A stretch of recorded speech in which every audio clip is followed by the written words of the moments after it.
They'll see me.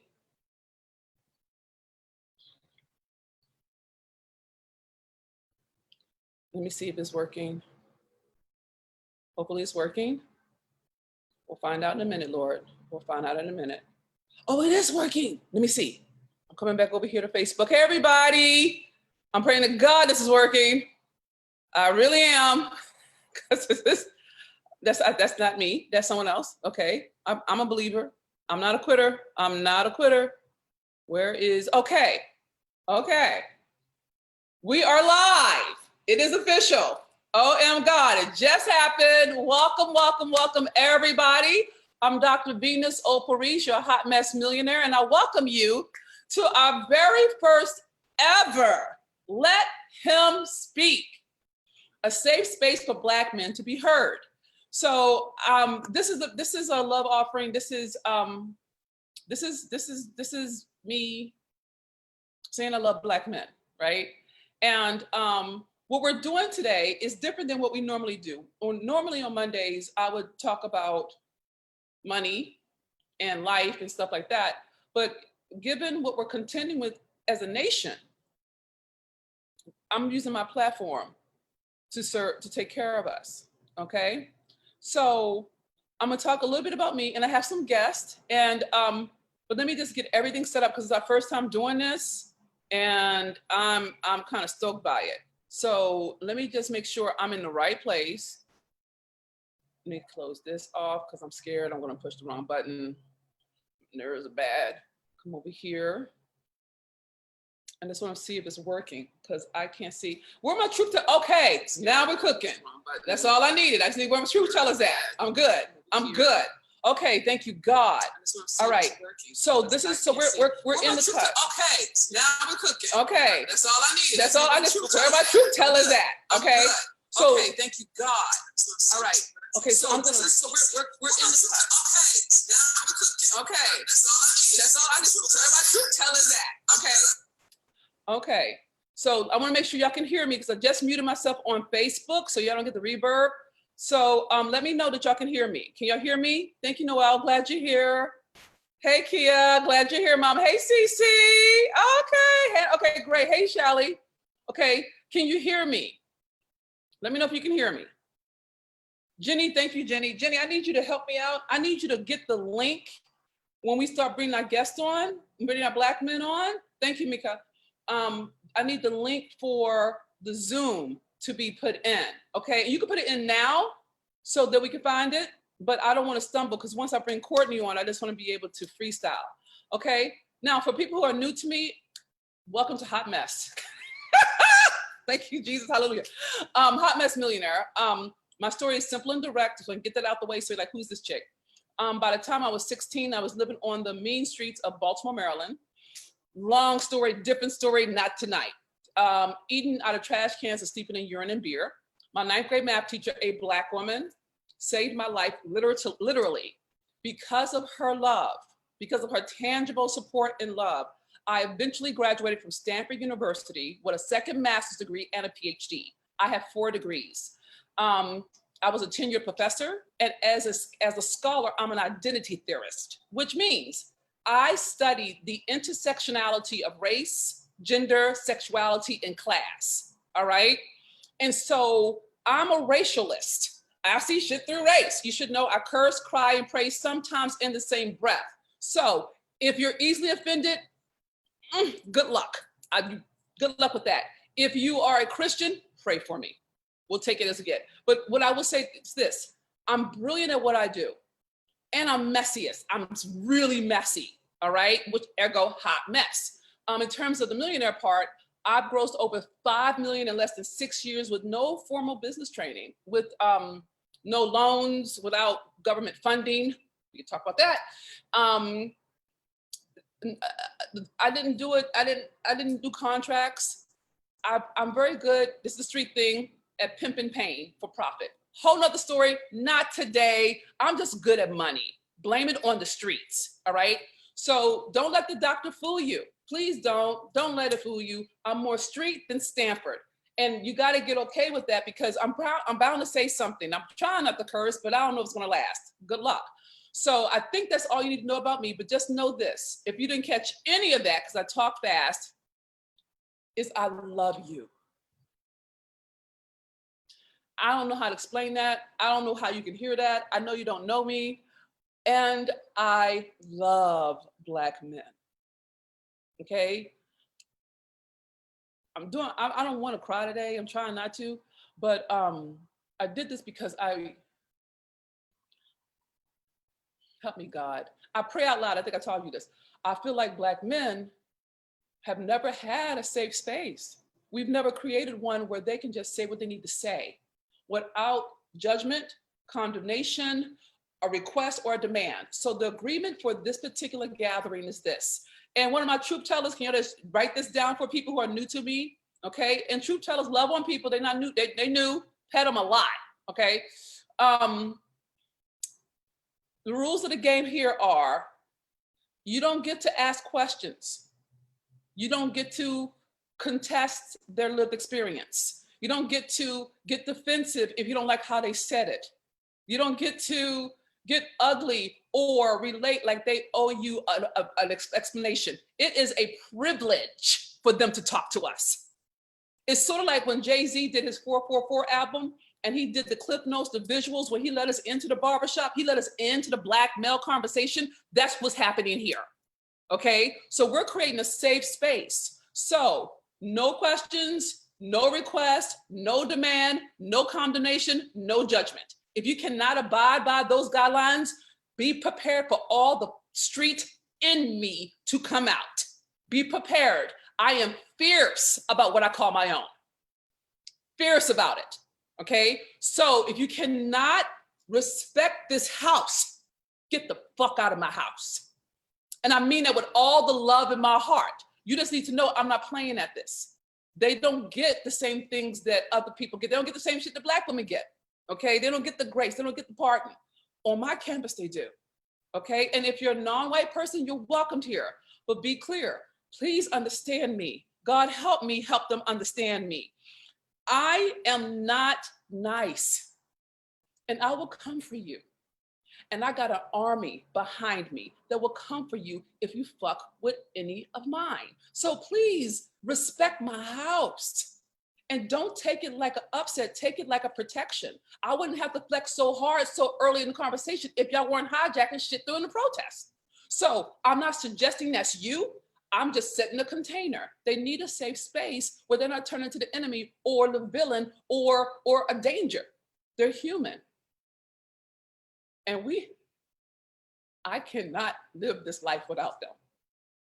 So it matters to me that we create a safe space for them to say what they need to say. No questions, no demand, no condemnation, no judgment. You can't, and if this, you got to be okay with that. Otherwise, you won't make it with me. Okay, so perfectly, that's clear. So I just want to get that set up, really clear. All right, and then the only other piece I want to put in before I bring on Courtney, who's a fucking dream. She doesn't curse, so she's the better half of me right now. Is the way we're going to do the conversation. Courtney's going to share some beautiful facts about Black men and how essential they are to American and global culture, all right, and history, just so you can get a sense of who you're flowing with, okay? And we're going to open the floor. We have at least a couple of Black men who've already agreed to speak. Thank you, God. One is American, one is international, a Black man from Europe. I'm gonna let Courtney handle that part. And then we're going to pass the mic. And if you are a Black man and you want to be heard, this is what you can count on from us. And I'm where my truth tellers at. I don't see my stuff. I need someone to write down the rules so people can see it, okay? And I need someone else to scribe this for me. You can only respond in 4 ways in your comments, okay, ladies and friends, is this. You listen, you hear, you acknowledge, you appreciate. That's it. You're not trying to help. You're not trying to make it better. You're not trying to fix. You're not doing any of that. They're brilliant. Black men are genius. They just need a space to get stuff sorted out so they can get creative again. Okay, so are we good with this? If we're good with this, just type in, we're good. Then I know we're good, and then I can bring Courtney up and we can get this started. Okay. I'm looking at the chat. I'm just waiting on we good. And that's everyone. If you're listening within the sound of my voice, you're in a conversation with me. This is not a monologue, this is a dialogue. Okay. Thank you, Jillian. Thank you, Monique. Thank you very much. Thank you, Mina. Thank you, Ann. Thank you, Noel. Oh, Jenny, thank you for putting the response structure behind. Thank you. We're good. We're good. Okay, great. All right. Thank you, sisters. Okay, great. So, all right. I think we're, thank you, Annette. All right. I think we got enough agreement reality here. Okay. All right. So now what I'm going to do is bring on my partner in crime, you know. Would you like, okay, not now, go away. I got a new computer. My computer's crashed. It's crazy. The devil is a lie. Now I want to get to Courtney and bring Courtney up. So I got to get back to the Zoom page. Okay.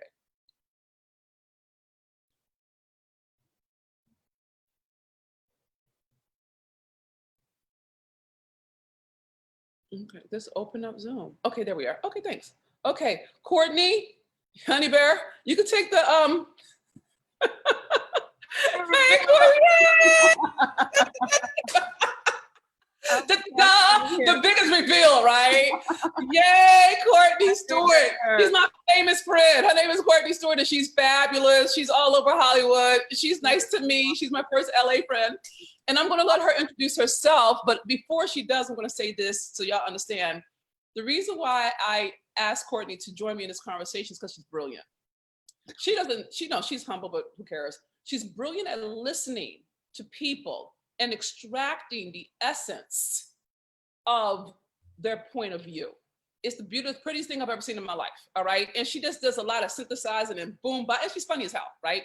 So, and she'll keep me from cursing, kinda. I think I already lost that battle. But I love her as a sister. She's the truth. And she has supported me since I moved to LA. And she called me to check on me because I'm in downtown and I wasn't doing well. And she made a safe space for me to tell the truth.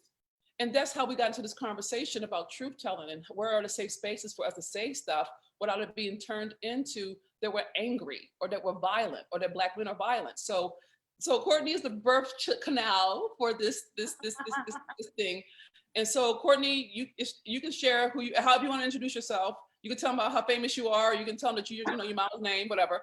You know what I mean? But I say in all seriousness, I love you and I thank you so much for helping me. You're gonna make me cry. I'm trying not to cry, y'all. So if I joke a lot today, and I'm about to cry. We may cry. But this is a moment in time where we need to know that we're not alone, and you made sure I knew I wasn't alone. Yes. So thank you. Well, you are very welcome, and I appreciate you so much. And I thank you for coming into my life and pulling me out of my little holes that I get into. And thank you for wanting to do this and bringing this up, because if I'm introducing myself right now, who I am is a Black woman that is a citizen of the United States of America. And that is of paramount importance in this moment in time, because all that's going on, it's huge, and I don't take it lightly. And I love that this is a moment that we at least get to love on each other. And you were right, Black men. I love Black men as well. And I am devoted to Black men. And I come from a strong, beautiful line of Black men that I love, appreciate, and respect, and I'm so grateful for. And I'm about to cry again because I just thought about my daddy. And I can't, especially because just speaking of my dad in this moment, I don't know that I've ever heard him ever express what it's been like for him ever in his entire life. But I do have one memory of him when I got really frustrated about something that I thought was super racist when I was a kid. And he still, in that moment, was able to look at me and say, it's not about them, and it never has been. God is with us all the time. And if he could step out of it in that way, no one would. My daddy was born in Macon, Georgia in the early 50s and was poor and has been through things that I probably will never know or understand. And Black men deserve the opportunity to actually just speak. And I'm hopeful to be a vessel here to help that move forward with some positive energy on the Facebook Live tonight. So that's who I am. I love you for you. I should have thought of Kleenex. Whatever. So if ladies cry, if you need to cry, it'll be fine. Because I probably won't cry like a bitch, but I'm trying not to, but we'll see how it goes. So, I got paper towels right here. You know what? I'm gonna get some toilet paper. Oh, you got the pretty kind. I got my sleeve in my hand. So can you share some facts about Black men and their contribution to America, to the world, to life itself? Yes. Besides being 50% of the birthing of our fabulousness, because that's a word. Black men did that. They brought this and you here and brought us to y'all. So that in itself is a wonderful, beautiful achievement. They've also done some other super amazing things. So we're going to give a shout out to a few names this evening that you may have never heard of. First up is Mr. Lewis Latimer. As y'all can see right now, you can see my face, right? You can see my face? You see my face? Okay. That's because I got a light on, okay? I got a light in front of me. You know what? Mr. Lewis Latimer is the reason your light bulbs work. Okay, he came up with the carbon filament that he worked with Thomas Edison and helped the light bulb become a reality, okay? So our electricity, we can light, see in the dark, that's all him. Thank you, Lewis Latimer. Ashe, ashe. Okay, next up, what are we doing? We're on Facebook right now, you guys. We're able to talk to each other. Guess what? Mr. Otis Boykin is the reason IBM computers even exist. Okay. What? Do you know anybody that's had a heart attack or had a heart condition and needed a pacemaker? Okay, Otis Boykin did that too. Okay, he didn't want to just do one thing. He turned it up to all that. That was a Black man. Otis Boykin, thank you, my brother. All right, we have, this one I love, okay? Did y'all ever play with water guns when you were a kid? Yeah. Guns, yeah. Do you know, I think it was maybe the early 80s when super soakers became a thing. Yes, the big guns. Water guns, yep. Mr. Lonnie Johnson is the reason we had super circles, y'all, and he is a Black man, okay? All them days in the park and in the front yard and in the backyard, blowing up your sisters, because I used to shoot mine down hard with the water gun, the super smoker. That was Mr. Lonnie Johnson. So y'all say, thank you, Mr. Lonnie Johnson. Thank you, Mr. Lonnie Johnson. Yep. I just lost my light. Sorry, y'all. That's actually my outlet. But it's okay because, whatever, it's quarantine, stuff is going down. I got to find a different plug. We're going to move on. Also, right now, obviously, we're dealing with COVID-19 that has not gone anywhere, and people having to go to the hospital, all kind of stuff is happening to their organs. We give blood so that people like that in the hospital have access to it. Guess who came up with the whole science around transfusions and blood banks? Was it a Black man, Courtney? Oh, snap. It was a Black man. His name is Charles Drew, y'all. Okay? Oh, my God. If you've ever given blood or needed blood in a transfusion, you have to thank a Black man for that science and for making that work for us. Celebration. Thank you, Mr. Charles Drew. Okay, next up. So we all live in an industrialized society right now. Some of us are questioning whether that's a good idea, but the reason, it's true. We are questioning.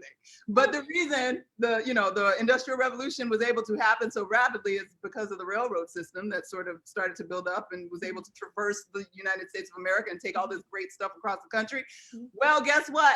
Somebody had to come up with how to revolutionize that steam engine to make it a more efficient process, and it was a Black man. Courtney, was it a Black man? A Black man. You mean a B-L-A-C-K Black man? A capital B-L-A-C-K. Oh, Black capital. man. A capital. Yes, it was. His name was Mr. Elijah McCoy, and he came up with the lubricators that revolutionized the steam engine and made them trains run like they needed to. Even though he wasn't allowed to be on that train. Ouch! Oh! Oh! But he did it anyway. He did it anyway. Thank you, Mr. Elijah McCoy. Thank you. Ashe. Next up, right now, we don't have a whole lot of traffic in LA because, you know, we've been shut down and whatnot, but accidents constantly happen. They were happening way more before this Black man came up with the idea that, ooh, we might need some extra signal on the stop lights because, you know, stop and go just ain't working. We got to slow down first. That was Mr. Garrett Morgan, okay? He said the stop and go ain't working. We gonna cut down on some, he helped y'all's insurance, okay? Because y'all would have been in more accidents if it weren't for Mr. Garrett Morgan. So you should all, especially in California, because our insurance is terrible. It's so hot. You got to thank Mr. Garrett Morgan. Thank you, Mr. Garrett Morgan. Thank you, sir. Yes, and my last one for the day, because we've been in quarantine and I'm very grateful even in quarantine that, thank you, Jesus, I've had food to eat regularly. And if nothing else, food and a roof over your head is all you need to get through for the most part. Mr. Frederick McKinley Jones is the reason that we got food able to travel all across wherever it needed to go to get to us into our stomachs, because he came up with a refrigerated truck. What? His name was. Hold on, go back. You mean the refrigerated truck? The stuff that actually keeps food from spoiling from one state to another truck? Yeah, so all them days when I was living in Georgia and I wanted avocados, but we ain't growing no avocados in Georgia, they got to get transferred. He had a cool truck that could bring me some avocados, okay? All them peaches from Georgia that we eating out here, how you think it got here? They needed some chilled, they needed a refrigerated truck. Well, Father. And Mr. Frederick McKinley Jones is the reason we all eating good from all over the world. Thank you, my brother, Mr. Frederick McKinley Jones. All right, Courtney, you are a rock star. I'm so happy you love me and are in my life. Wasn't that great? I just want y'all to take a moment and type in, what was the biggest surprise for you? What was, of all the people, of all the Black men who have done amazing things for this country and this world, which one was the one that you didn't know about? Just share and just send them love, energetic love, okay? Courtney, thank you so much for doing that. I love you for this. I'm gonna let you go ahead and introduce your partner in crime bring him on just to give him just to get him started, and then we'll bring on the second person, okay? Okay, sounds good. Well, you guys are going to have the pleasure to meet one of my favorite people in the world.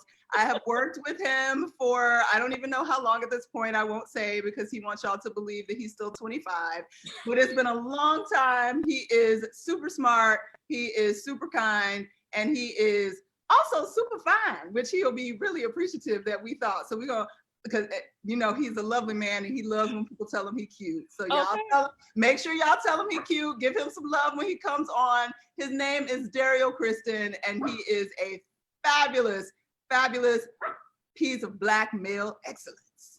I love that he's Black male excellence. All right, where you at, man? Looking for you.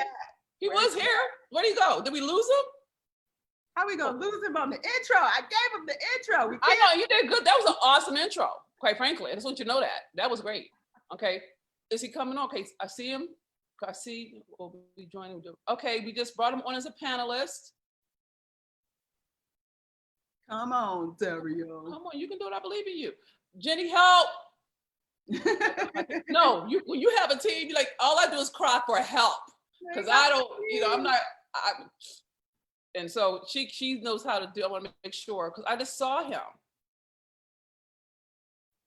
But in the meantime, Jenny? Yes. Oh, wait, hold on. I see he's an attendee. Okay. Oh, there he is. Okay. I'm seeing something. I'm feeling good about life. I'm feeling good about life. Oh, where's your face? I'm just looking for it. All I need is for him to open his mouth. Me? Yes! Yes! You! Yes, you beautiful Black man. Can y'all see me? Not yet. We're working on it. But look, okay. Look.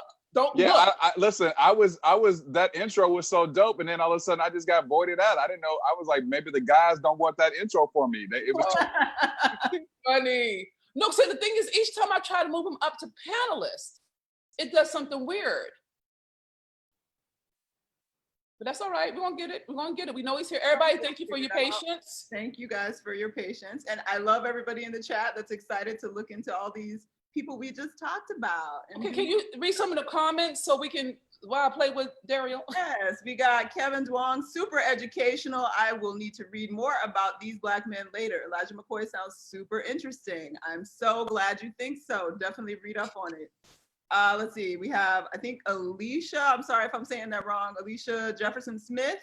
She says, thank you to all the wonderful Black men who have made a difference for us. Amen, amen, amen, amen, amen, amen. Hallelujah, hallelujah, hallelujah. We love that, we love that, we love that. Also, you know what? We need to figure out how to get this information to kids. Like, we need to get this out to the schools in some kind of way that's real strong. Oh, you come back here. We're still trying to find Daryl. I am, but you go ahead, you keep reading. You just read comments. Who we have? Annette Daly, you are so welcome. She said, well, doll, thanks for the education. I appreciate y'all. Thank you, thank you. We got lots of thank yous. And yes, that transfusion, thank you, Charles Drew. Like, that really revolutionized medicine in so many ways. So definitely that's from CC Brown. And Garrett Morgan, yes, he also invented the gas mask. That is true. That was on my note. That was in my notes, y'all. I just, you know, sometimes I get excited when I'm performing my notes. So I kind of left that off. But yes, the gas mask is reason. You know what? All these police out here should be thankful for that. They should not be using it on us because we the reason they can still breathe when they throwing it at us. But that's another conversation. Another conversation. We can't positive, Courtney. It's positive. It's positive. Maybe if they knew, they would think about it differently. This is why I can't give you the mic for free. I'm just saying. Because you just go in directions that we were not prepared for. Hey, he's back. They might. Can y'all see me? Not yet. And we're going to surrender that because each time I try, I think the way that you entered, what I need is to have you come in through the link that, Jenny, I need the link for the guest. But you can go ahead and start talking, Dario. And just because we can't see you doesn't mean we cannot hear you. So your voice, your truth matters. And let me get these earphones on so you can hear me even better. Hold on. Okay, thank you so much.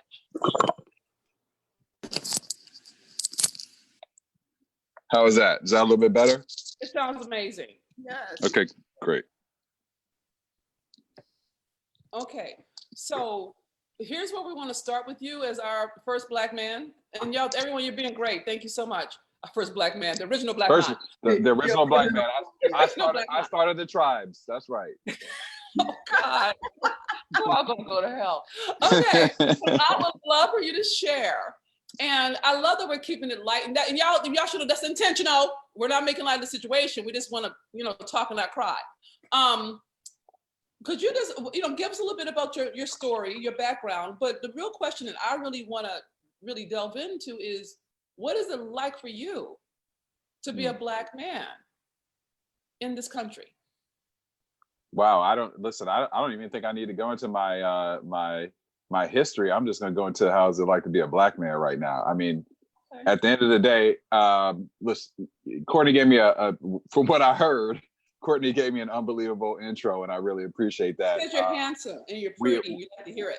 Well, thank you. But we thank Mom and Dad. But we have a unbelievable network, Black Hollywood Live, that we try and use for a platform for topics like this. And Dr. Venus, you've been one of our guests on the show, and it's been a love affair since you came on the show, obviously. And to come back and to be able to be on your show, I just want to throw this out there. I just feel really honored because I listen to what you say so much through your social media, through your Facebook lives, through your stories, and you are so authentic and real with what you say. I mean, you had me actually, the one you posted yesterday when you were outside had me up in tears. Like, I was like, damn, I'm just trying to walk my dog and I'm up in here, up in my emotions, you know what I'm saying? So, but it's all good. But to answer your question, to go back to answering your question, what's it like to be a Black man right now is a very interesting time. you know, I'm originally from Ohio, lived a portion of my life in New York, and have always grew up in white neighborhoods actually growing up. Went to Ohio State, so very white college. And I feel like my parents wanted me to have a different life than they had. They grew up in the South. It was a lot of racism.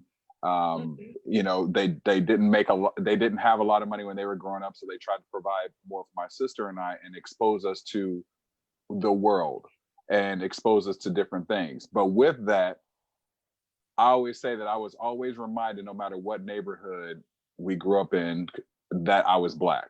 I remember being young, and my dad used to have somewhat, even though he wanted us to be in this neighborhood because he did pretty decently and my mom did decently, and they wanted us to be exposed to that, he also didn't want me to forget who I was as a Black kid growing up in this white neighborhood. And what my mom used to always tell him is that you don't have to worry about that. He's going to be reminded. And that's true. I was always reminded. I was always reminded by being called, not always, but several times being called a nigger. Being, you know, I remember being a kid, and we were the only Black family in the neighborhood at that time, and they burned a cross on our mailbox. And I remember being like 5 years old when we first moved into that house. It's crazy how am I allowed to cuss? I'm sorry. No, you can, you know what? I welcome you. Okay, to sorry. Curse that was on my platform. I don't like to curse just to curse, but I will curse when I feel that emotion. I think, and you have every right to. Well, I will, you know, they talk about things that you remember and things that stick with you. And that is one of those things that I was 5 years old, and I will never forget seeing, my room was above our garage, and seeing what looked like I thought it was a lightning bug at the time, a light bug, like one of those lightning bugs or whatever. I think they're very prominent in Ohio. And I remember opening up my window and looking out, and our mailbox was burning. And I remember my dad walking out with a gun and a truck speeding off.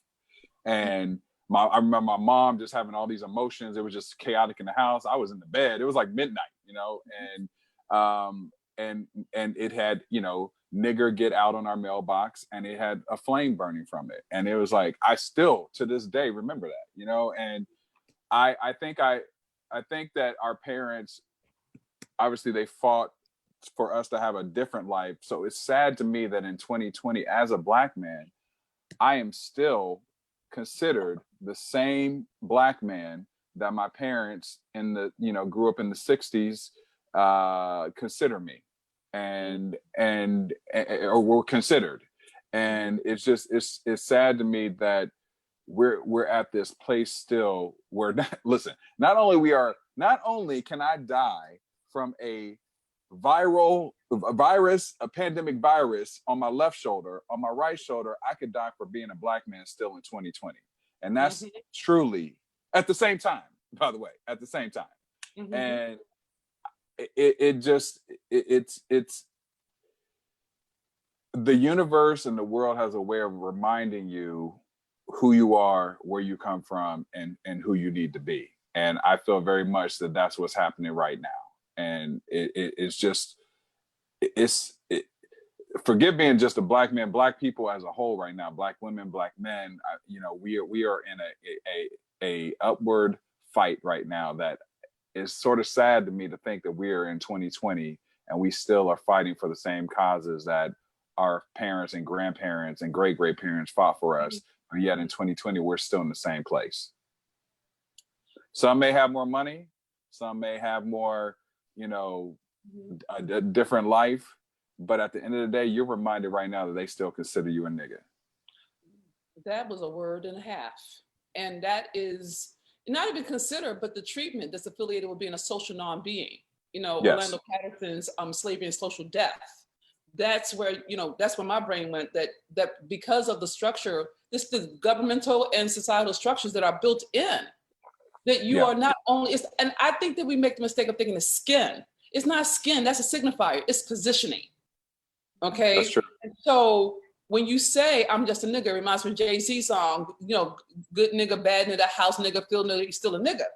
Yeah. That positioning is rooted against whiteness in terms of social standing. So if you're white and poor, but you're not Black, you're better than the richest Black man. Right. You know what I'm saying? And so when we see the police officer standing around while one of their peers pins a Black man that he probably knew, okay? Probably knew. Probably fucking knew and acted out some bullshit, right? Yep. For 8 minutes and 43 seconds. That isn't about race, that's about power. And I think that when we say it like skin, I think that minimizes, that's not what, it's not about skin. It's about them knowing themselves as power, not even powerful, right? Yeah. So when you say nigga, I get tripped, and I'm not even talking about the term. I think that historically we use it one particular way, and obviously we use it a different way this time period, but that going into when you walk outside that you're less than a human. Yep. That's what that means. Do you know what I'm saying? 3/5 of man is real, right? Yeah. So when you say it, I hear it. And I'm just even more interested in the emotional impact, the intimacy impact, your ability to trust, your ability to tell your truth, your ability to walk in your own authority, knowing that if you speak up, you could die. If you back down, you could die. If you need, it's like, what the fuck, right? Yeah. So what I'm going to ask you to do is I just put a link into the webinar, and I'm going to see if you can click that link. And I did it also, Dario, I put it also in Poet Cardera, pretty name, Cardera. I put the link in the Facebook group so that we can try to get your face to show. Okay. I need to go into where? If you go on Facebook, you'll see the Zoom link. Can you see it? Okay, let's go to Facebook. Hold on 1 second.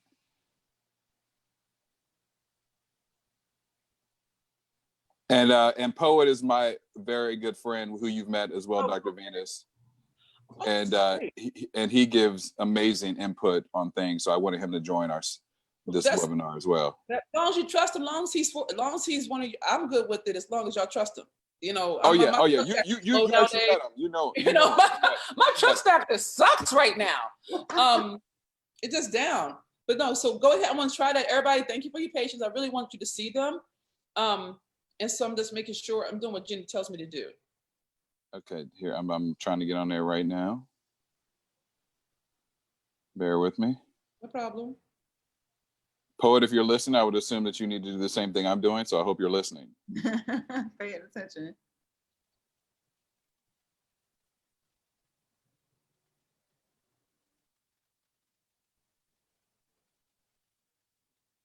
Oh, I just saw myself, or heard myself. Okay, I'm on your page. Can you see the link on my page? I see both of you. Let's see here. We're still here. While we're figuring it out, thanks, Joycelyn. What did she say? Great. She just said this is great. I think it's great too. Shout out to you, Dr. Venus, for pulling us all together. No, thank you for being kind.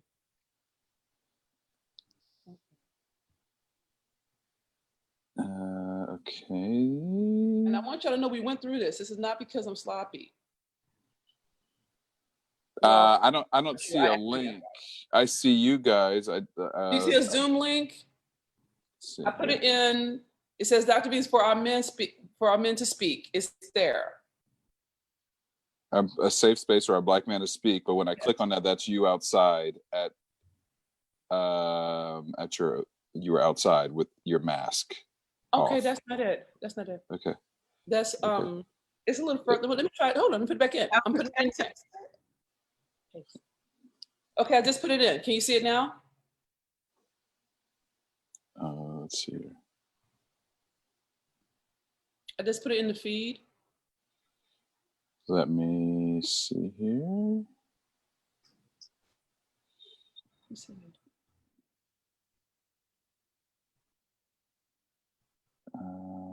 what I see live.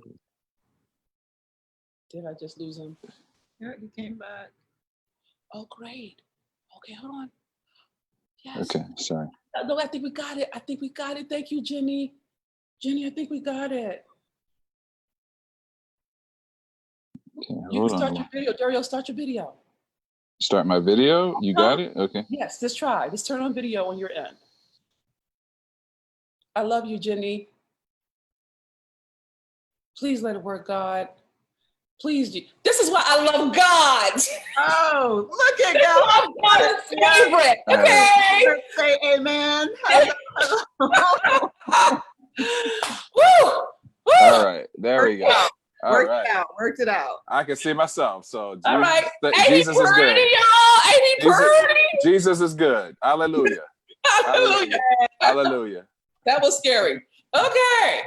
I lost some light, but it's okay. That's okay. We have no light. I That's lost fine. mine too. It's okay. I give it up on light. Okay. Sorry, everybody listening that we had that little glitch. You know what? That's why it's called Hot Mess Millionaire. People are used to messy. We do that. Now that Jenny has trained me in how to not fuck it up, I can bring on Poet. I'm gonna ask him to start his camera and unmute himself because we strike when the iron's hot.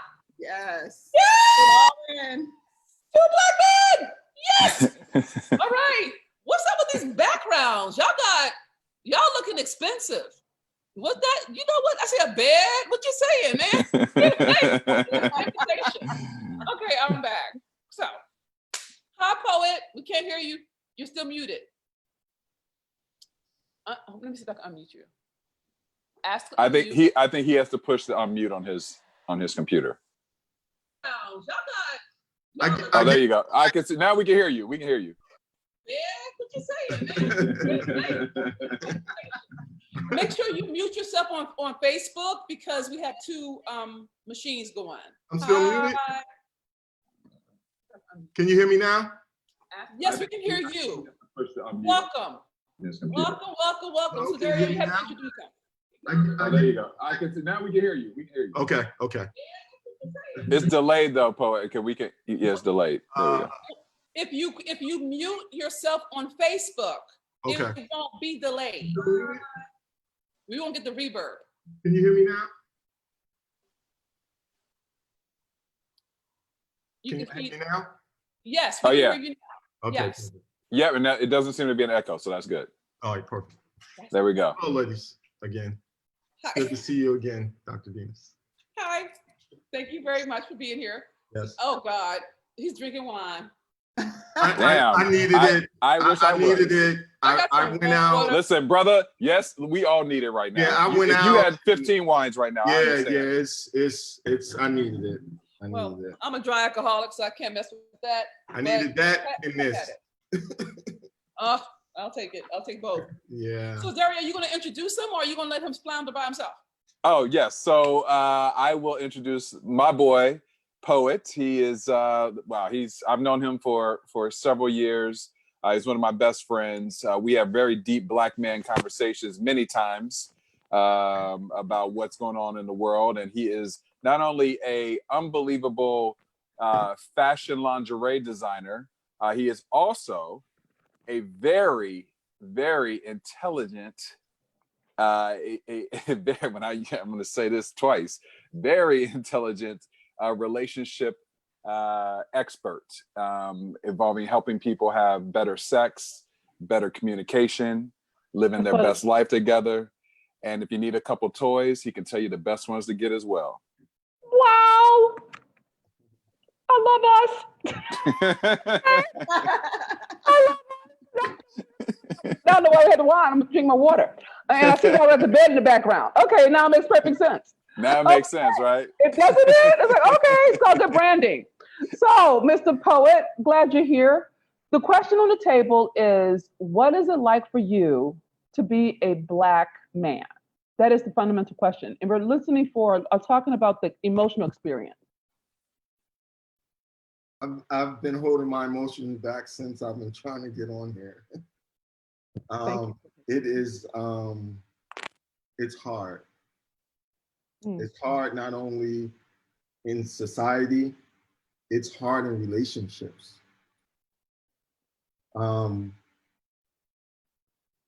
They've damaged us so much and separated us from each other so much that it breaks me down sometimes when you try to connect with the Black woman And I'm sure it does the same thing for them when they try to connect with us.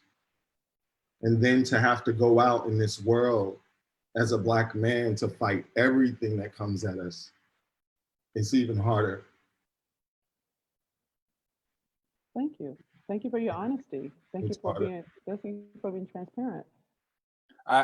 Dr. Venus, can I ask Poet a question? Please do, have at it. You know, because once again, because of I know you and Courtney well and Poet, I feel like this is a very safe space for a lot of honesty.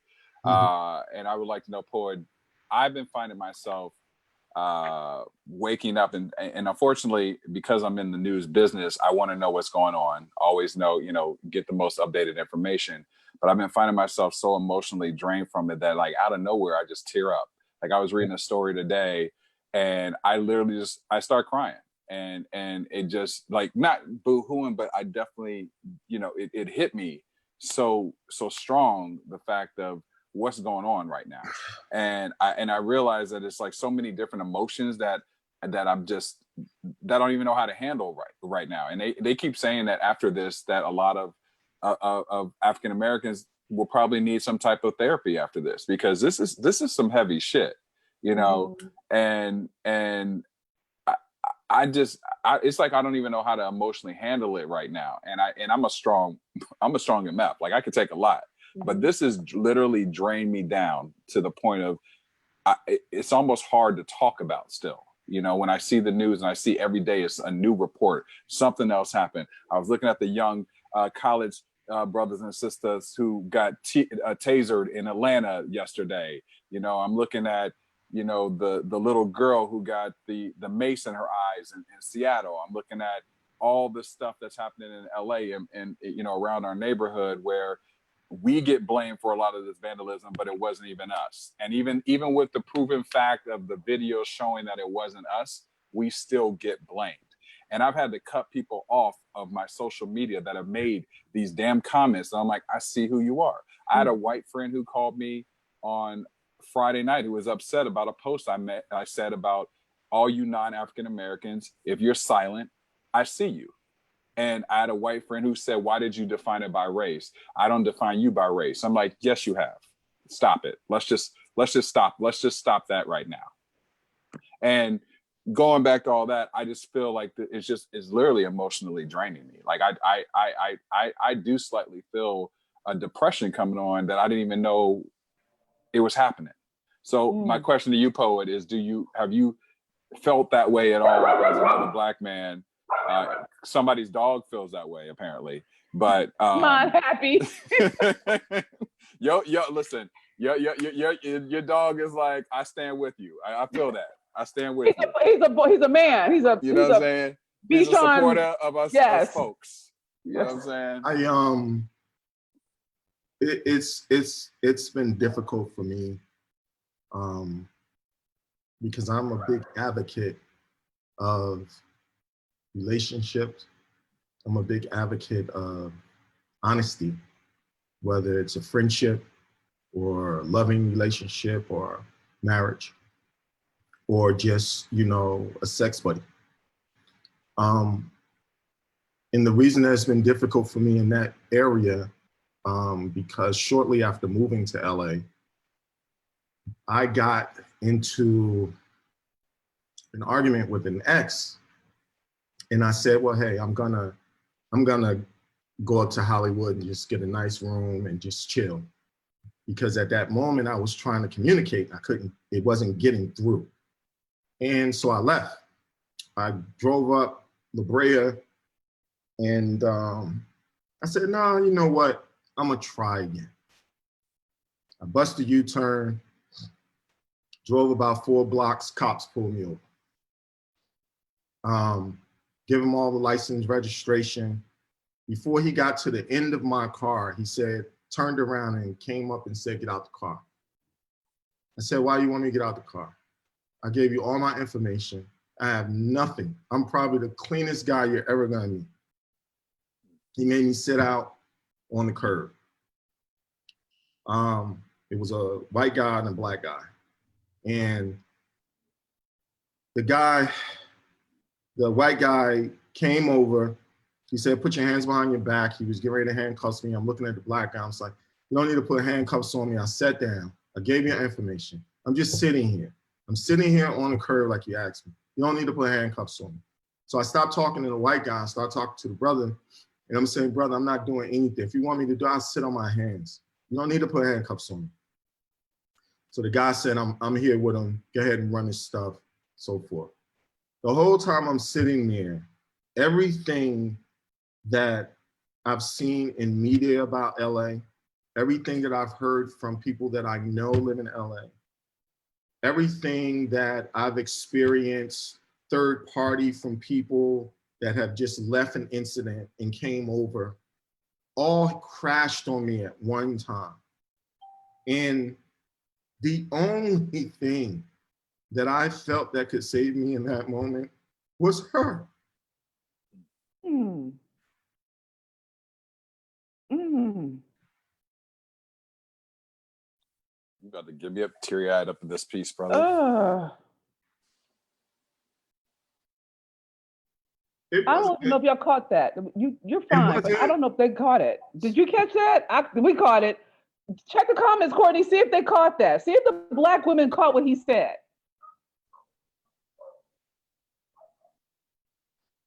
It was crazy because when they were pulling me over, I called her like 50 times.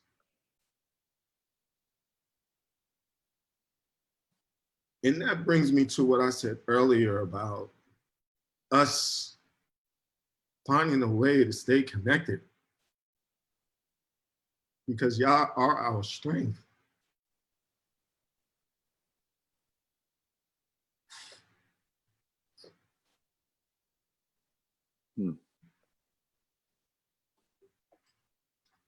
We go out in the world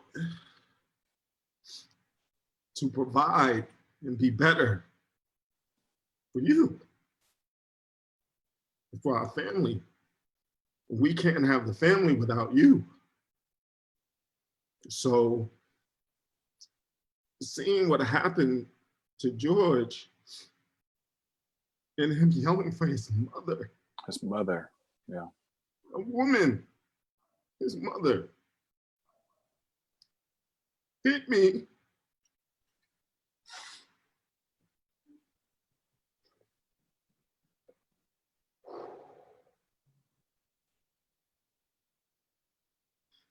Because I try to remind everybody, we need them to be able to fight through all of this that we deal with every day as Black men. We need that strength. We need that support. We need that love. We need that forgiveness. We need that touch. We need that I got you look in your eye, that I love you look in your eye. We need that every single day we leave your presence and go into this world. Because at any moment, we may not return. And we get complacent with that. But it's true. At any moment, we may not come back. That man did not know he wasn't going to be able to see his daughter again. He had no idea. And neither did anyone else that's been killed. They had no idea. So I have to remind myself from now on to not get too comfortable in this life. Because I can leave out here and not come back just from a traffic stop. That they came back and literally said, here you go, why are you in California? What does that have to do with anything? Nothing. You took me out of the car, you want to put handcuffs on me before you even checked anything. And then after you check everything and pass me everything back, after telling me not to get up, then you ask me, why am I in California?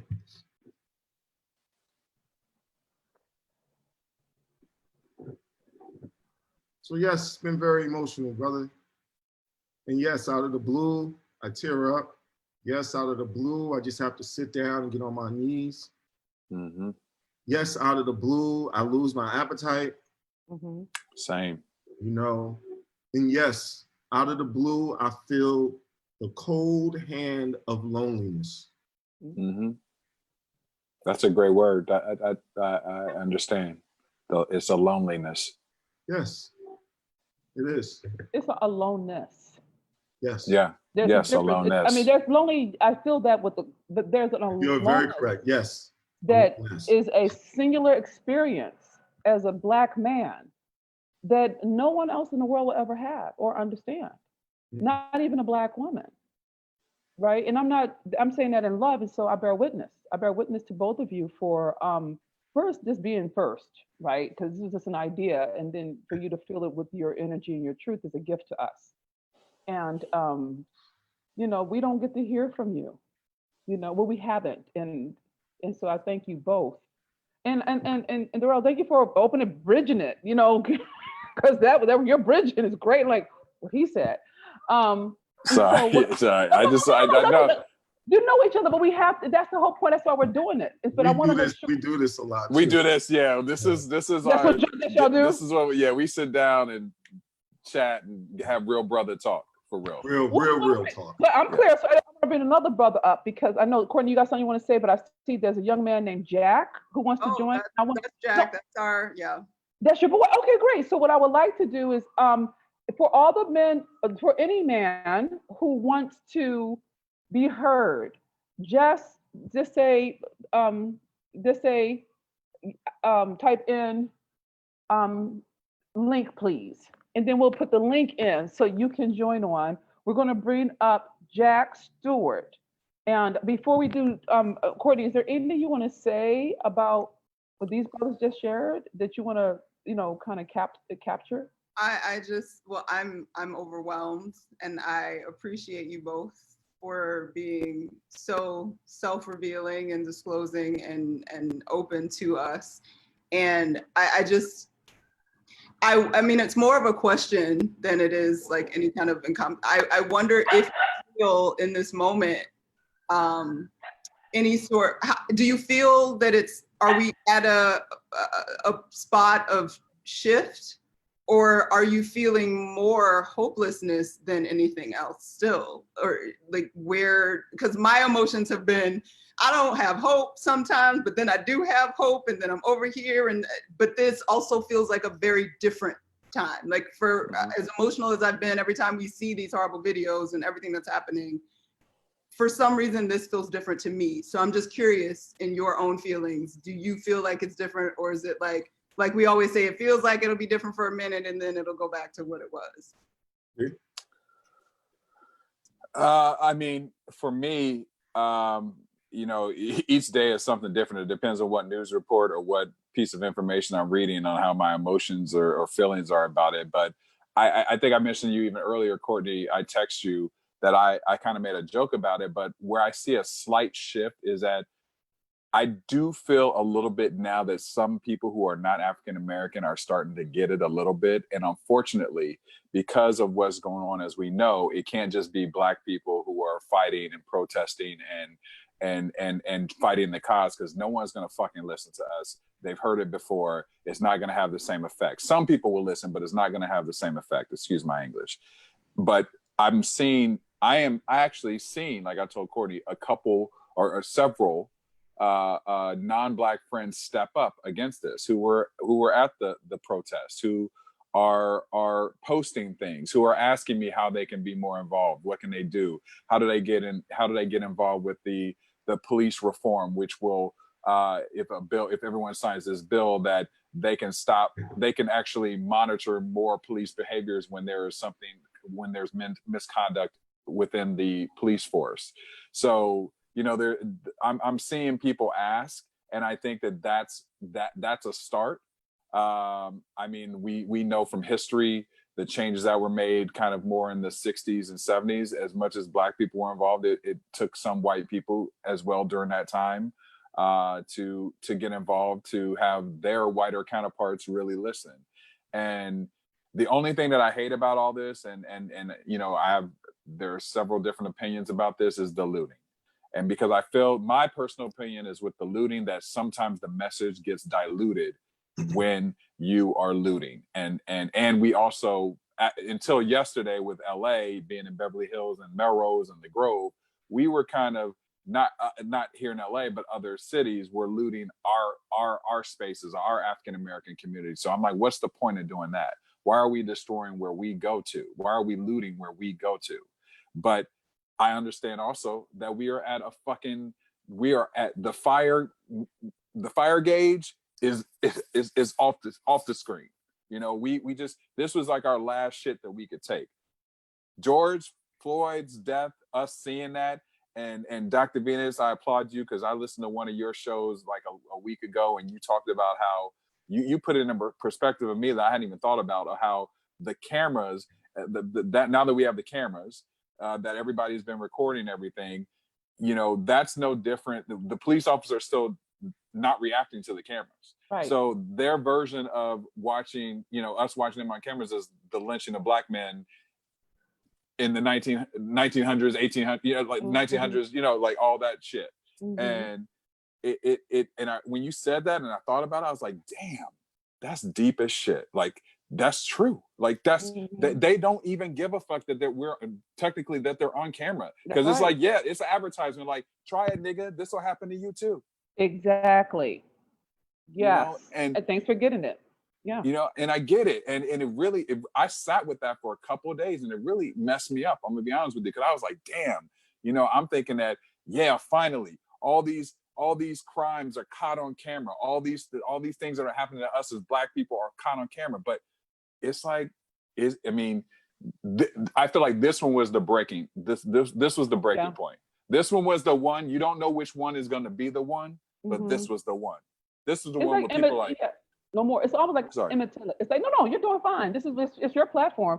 But I want to say two things, and I'm going to, if Poe, if you have something to say about this point, yes, please do, because I get long-winded when I get on my shits. Fine. It's okay. No, welcome to Hot Mess Millionaire.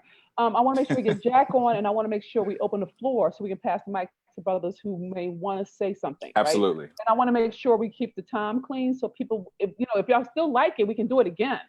You know what I'm saying? Yeah. It doesn't have to be the only time, you know. But what I want to do is say, to your point about looting, when people use the term looting and vandalism, they're ignoring the historical context of being deprived of power. So it's not really looting. I know it looks like looting, but it's not about the tennis shoes. Because if you're going to steal some tennis shoes or shirts or a TV, those things, one, you don't even know if the shoes fit you. You know what I'm saying? So it's not really about the shoes or the clothes, right? It's about, you owe me. Right. Somebody needs to pay. You need to feel as powerless as I have. It is an act. It's a performative act of empowerment. Yes. To be able to do something that is aberrant to societal norms. It's not about the looting. It's not about the vandalism. Because the vandalism is, you can wipe it off. You can clean it off. You know what I'm saying? Burning is different. We can talk about that too. But I'm going to encourage us, for everyone who's within the sound of my voice, stop using the term looting and vandalism. Start relating to those particular actions. Come here, baby. Start relating to those actions are revolutionary acts against oppression. You start saying that shit.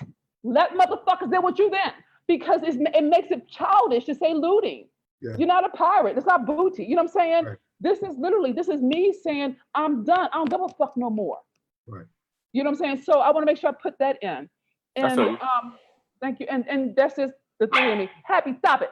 And then also, anyone within the sound of my voice, please share this live. I forgot to say it. I was nervous and I got scared. But they are dropping. This is some next level shit. Okay. And it's light enough so anyone can hear it, but is it deep enough so it gets the point across? So my request is, if you're being fed by this word, this life-giving word, this life-affirming word, please tag a brother. Post it on your timeline. Say, hey, listen in. Join us now. Don't keep it to yourself. That's my request. We're trying to reach the world in a way that makes a difference. And we can't do it without you. So please post, please share, please tag. Okay? Poet, anything you want to say before I bring Jack on? I hope it doesn't end until change happens. I can Period. align. Ashe. I got it. I went there. I stood out there. I just got in when I was texting D for the information on Grand, and I hope it doesn't end until change happens. I think you need to go beyond setting the example with the officers, all four. If one of us was in a car that killed somebody, all four of us will be charged. That is a real word. All four of us will be charged, period. If somebody was in the car as the getaway driver of a bank robbery, his ass is going to, period. If he was in that bank and shot somebody and came and got in that car, his ass is going down for murder too, period. That's all brilliant. four. All four. And yes, I've been a practicing Buddhist for over 15 years. I believe that we are all human.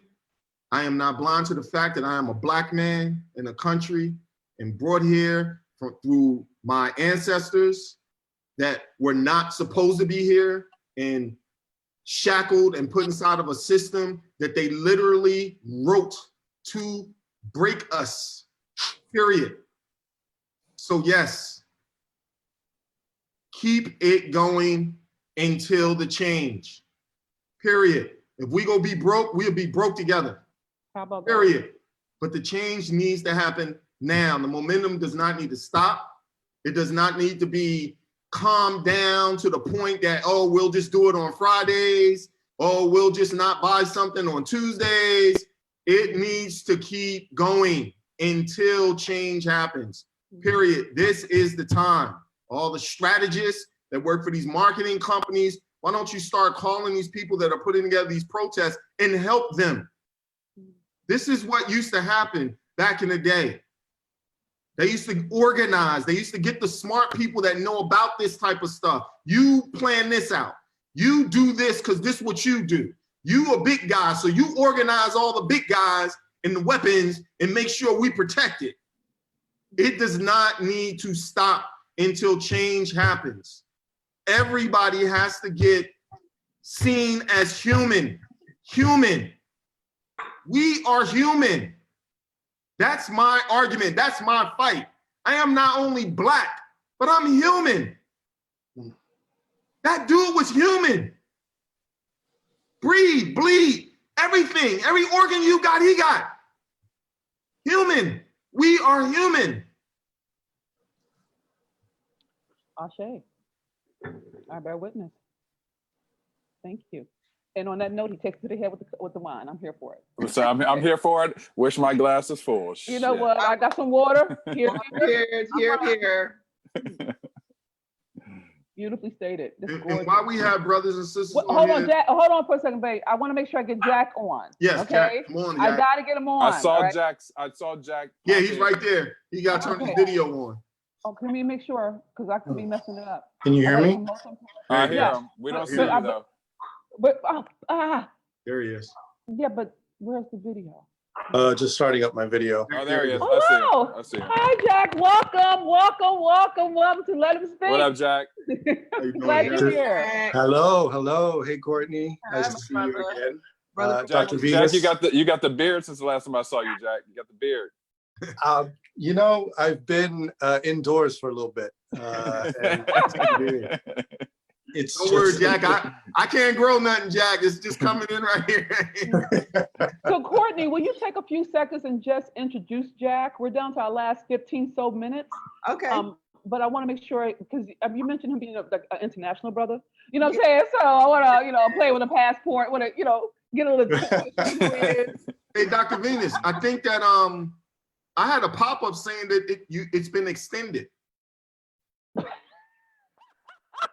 We still going. That was awesome. Courtney, handle Mr. Jack, because I'll go real quick. I'll get it out real quick. Okay. So Jack Stewart, not of my own family of Stewart. Even though some people think that, he told me one time I'm the bastardized version because I'm in the United States. in jest. He's from Europe, but I ain't mad about that. I love him. He's an actor, a teacher, a great person all around. He's my African brother that came to the States as a college student and is still on the path of discovery of his own Blackness and what it means in the United States of America versus all the other. He grew up around the world, y'all. All the Europe, and I think you were in India at some point, you told me, and Yes. obviously Africa. And so he has an interesting perspective because his skin has meant things in other places that we don't know necessarily because we are born and bred in America. So Jack Stewart, superstar, I love him. He's a great dude. Share your love. Welcome, Jack. Welcome to Hot Mess Millionaire, the Thank you. pandemic edition. You know, Slightly So- abridged. I went out and got a pot plant just for that. Make everything look a little bit more cozy. hilarious. That's Yeah. hilarious. That was cute. So this is the question we have on the table: is Hmm. what is it like for you to be a Black man in America? That is the question that we're starting with. All right, let's just jump right in. First of all, lovely to meet you, Dr. Venus. Just really a pleasure listening to you talk. I kind of came in halfway through Poet's story, which just, I mean, way to set me up for an emotional beginning to any kind of sort of show or anything like that. So Poet, I hear you, and your story spoke so deeply to me. I can't even begin to articulate that. So thank you for sharing that. Thank you. Thank you for listening. Daryl, nice to see you again. Nice to see you, brother. Nice to see you. You look great, and I'll just thank you all for creating this platform. I'm honored that Courtney decided to ask me to come on and share some stuff because taking your question into consideration, I started my journey here as a Black man in America as a I don't even know what you want to call it. My afro was a little bit bigger back then. It's kind of grown smaller since then, but I was born in Harare, Zimbabwe. And that's where I spent, my childhood, and my family are all from there. But we're a very international mix, my family. And so a lot of us splintered off into what we call the diaspora. And I decided that instead of, I did go to school across Europe and touched in Asia, and also I was in the British schooling system, but I decided to take my American university studies as the path forward into my enlightenment. And I decided to go to Williamsburg, Virginia, to a beautiful little college called the College of William and Mary. That's an awesome school. Thank you. Go Tribe. So that was my first introduction to, hey, welcome to America. Hi. Because back then, I had traveled throughout the entire world. I spoke multiple languages. I'd been through the slums of Berlin, Germany, to the most beautiful hotels in India, in New Delhi. And never once was it made apparent to me that my appearance meant something more than just me as a person. When I arrived here, it was like, oh, where are you from? Why do you speak that way? What's with the way you dress? You look kind of funny. Your nose is kind of small too. What's that all about? Just like dealing with the indigenous African-American people here was such a chess game at first for me. Not all of it was bad. A lot of them very welcomed me. They were very much like, wow, you're really interesting. I've never met anybody like you. You have to understand, this was 2005. This is Facebook had barely begun to take hold. I think it was just for college students at that point. So the information age hadn't begun, and it was all about who are you and what do you bring to the table. And for me, it was, I'm an African boy who's lived all over the world, and now I'm here in America, finally, the dream, the place where I could come and be something. But also it was the place where someone looked at me, not always with a badge, but someone that was from here, that had always been here, that had always lived here. And they looked at me as something of an anomaly. So I've always been an anomaly to people. all the way down to my accent or to anything about me that's kind of unique. It's always been, well, you're kind of different, aren't you? And that doesn't come just from Black people. That comes from white people. That comes from brown people, Latino people, Asian people. They're all like, what are you? I don't understand you. Especially being in Hollywood, casting directors would always kind of be like, you're great, but I don't know what box to put you in. So even then, as a perceived Black man in America, people still were like, what are you?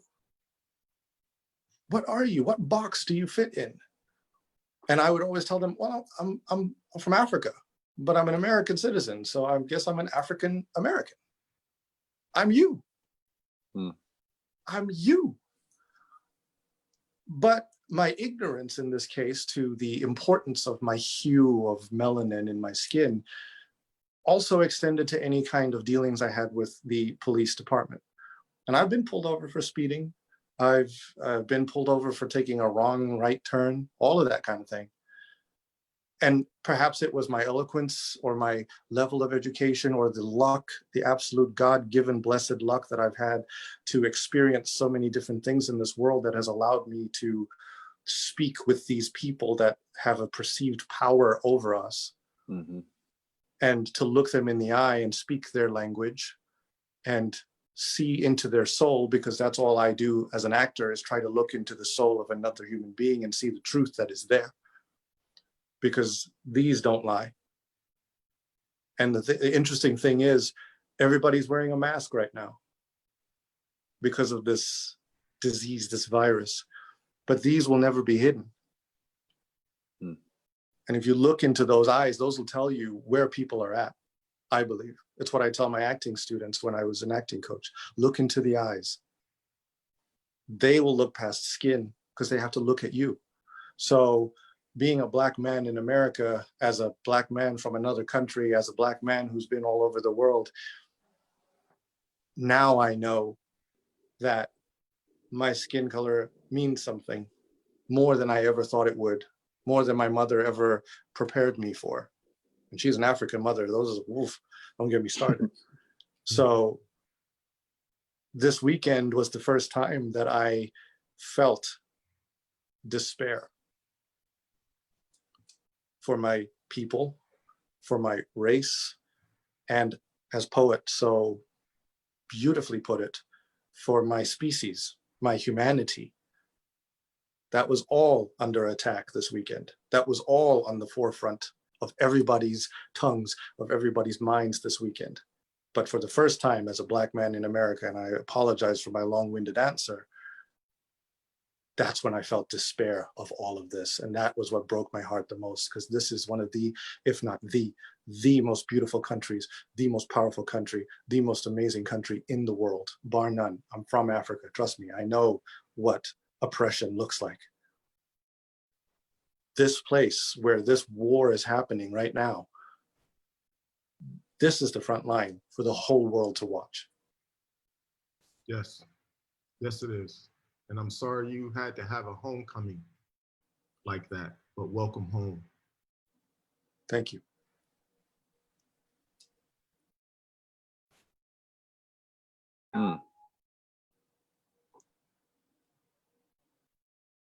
I was just saying, Courtney, you have something, baby? No, I'm just crying, and I said I love y'all. We love you too, Courtney. I love you too, Courtney. I wanted Love to you say too, to you, Courtney. I wanted to say, Jack, just thank you for your eloquence. And I love, there's something you said that I want to underline before I open up the floor to see if there's any other Black men who want to speak and pass the mic. Two things. One was, you said perceived power when you were talking about whiteness. You said perceived power. Mm-hmm. Very interesting term, given that we're living through them and acting that power, right? So, and again, it may just be semantics, could be just the use of the term, right? Because right now I'm dealing with Hegel. I'm like, wait a second, Hegel slave master dialectic, he's talking about the whole notion of self and as an existential conversation, or is he talking about getting my ass whipped by a cop or tasered as perceived power? So that was something that's like, that again, it may just be a matter of, you don't have to do anything with that. I'm speaking it, not like you have to deal with it. And the second thing was when you said, I looked him in his eye. And Black men in America are taught not to look police in their eyes. I mean, I'm willing to be wrong, but I know that's been my experience. You don't look at them, you look down, you do your best to not make eye contact because it's perceived as a challenge of authority. I was always taught to look people in the eye when you talk. That's the Okay. thing. That's something that I hope every Black man is teaching every young brother and their That's not what I'm children pointing to. I'm gonna try again, poet. That's No, not no, what I got what you're saying. I was just. but I'm putting it out for the people who are listening so that they can track the conversation. That's part of, can I have a job, poet? Can I have a job? Can I have a job? You sure? I know you're smart. I know you're smart. And we love you being smart. But not everybody's going to hear it the way that this perceived. Part of what I'm pointing to, and I'm willing to be wrong, is this whole way of dealing with the police officers. And when you were talking about it, Jack, it was different in my ear when you said I looked him in his eye. And that was such a different way of how I understand those interactions. And I'm not saying I'm right, but I thought it was a beautiful thing to say, I talked to him in a language he could understand. It's just the way you said it, maybe because you are a person who's done different countries and you have a certain kind of educational level. But for brothers who don't, for those of us who are street people or common, or they're not even negative, but like who don't have the benefit of world travel, you know what I'm saying? Like to hear your word, it leaves me with a whole new question around not so much race, but class. Right. And I'm not suggesting we need to do anything with that. But when you spoke it, you talk about being an actor, teacher, and tell them look in the eyes of the soul. And I love your confidence. Because when I've been dealing with the cops, I'm not trying to look them in the eye. I'm trying to avoid a fucking billy club. So it's something that when you said it, I just want to bring it up that for everyone who's listening, all my truth tellers, is that the context is decisive. Internationally, I think I saw that video of the German people all protesting on behalf of George. Like that internationally, your point is well taken, that the world is watching, but also the world is learning, right? And to go back to Daryl, he was talking about a glimmer of hope. What makes it a little different is that people who have not been tasered or had tear gas on their face and all that, they're actually being hit with plastic guns. We haven't had that historically. We've had abolitionists who were underground moving stuff. We haven't had a line of white women stand in between us and guns. Right. That is a different moment that changes the narrative, right? So when I listen to your word, Jack, it points to other factors that I don't necessarily know. We can't get into today, but it's worth a conversation in terms of class. Is class a function of confidence, or confidence a function of class? You know what I'm saying? So, and not the false, not bravado, but the certainty that I have worth and I don't have to defend myself. So I just want to kind of tie those pieces together. Someone has a dog. That wasn't mine. That was mine. Okay. Mine. She's feeling what you're saying. So she was Okay. like, she was letting you know. She's letting you know she stands with us too. She stands with us too. I love that the canines are getting their calls in. They're standing with us too. We love it. We love it. We love it. So what I want to do, and I'm going to do it quickly, and not because I'm rushing, because I want to honor everyone's time. I had initially set aside 90 minutes, but I'm going to tell you, we've been flowing at the same number of people looking for the last hour and some change, roughly, a little up, a little down. So if y'all good with it, if y'all willing to stay for a few more minutes, I would like to open the floor for Black men who are listening, who may want to get on the mic. If you're good with that, type in, I'm good. That way I don't feel like I'm not honoring, our time. But I'm not going to do it without you telling me you're good with that. I got to look another place. Okay.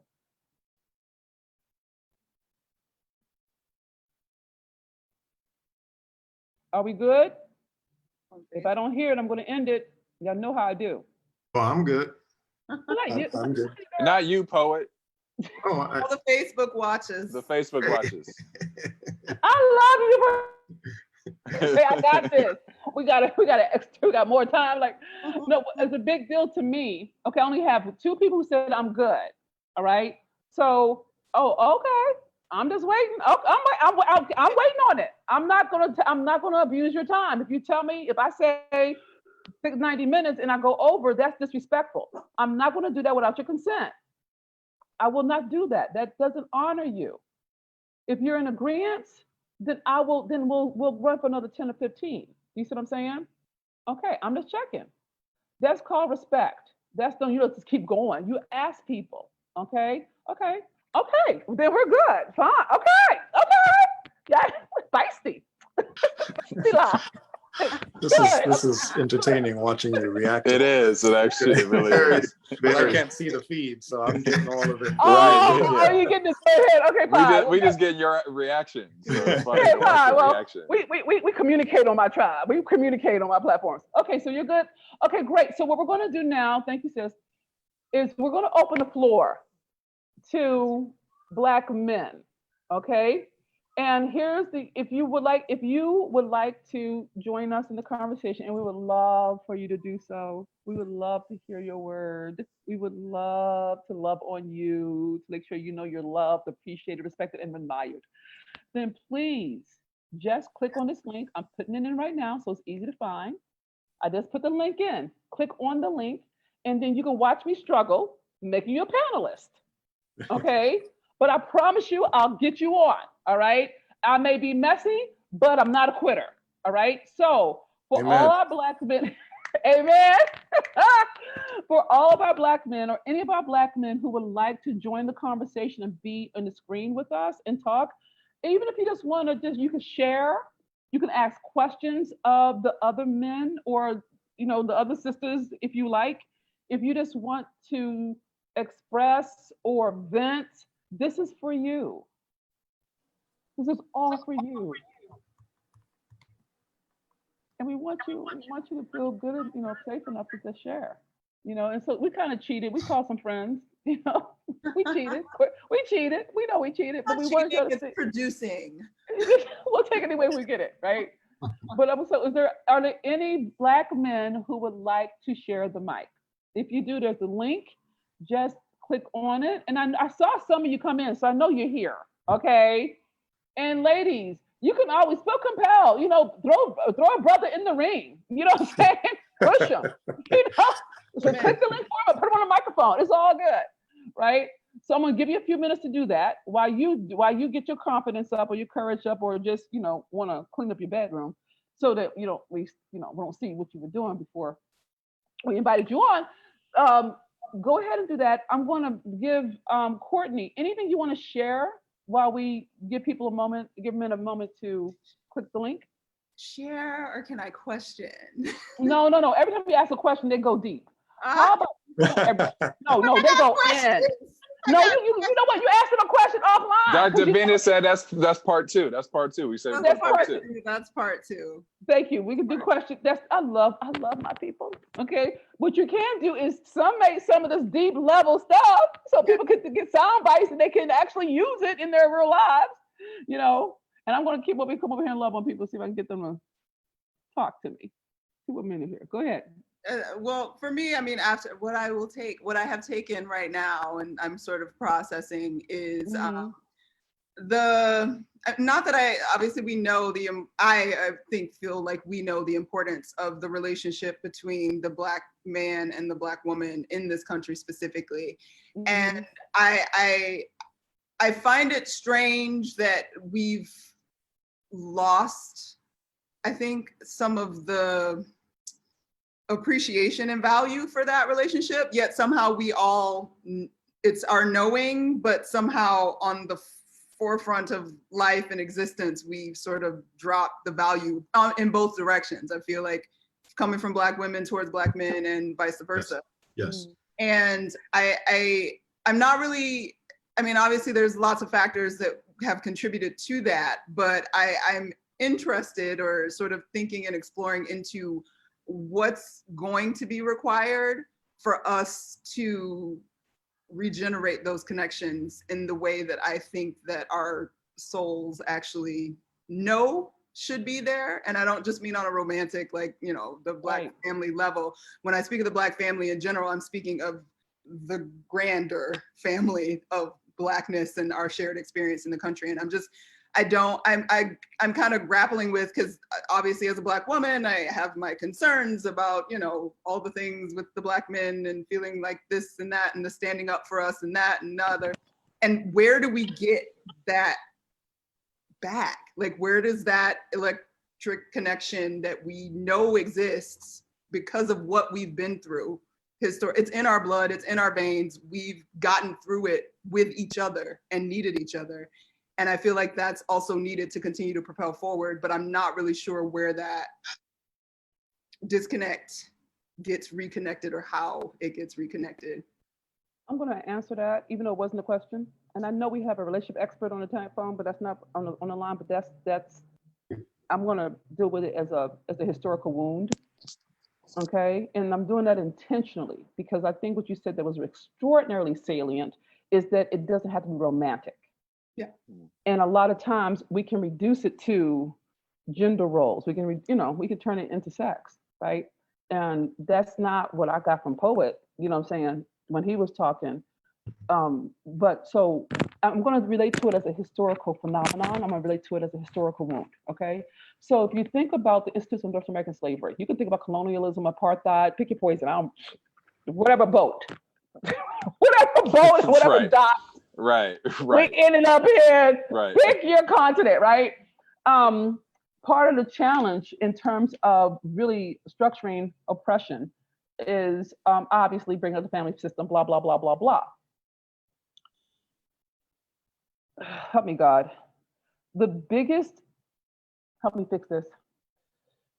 In the North American plantation household, you have the maid, the master, the mammy, and the mistress. You have the Black man, the enslaved Black man, enslaved Black woman, the white person, male, and the white woman.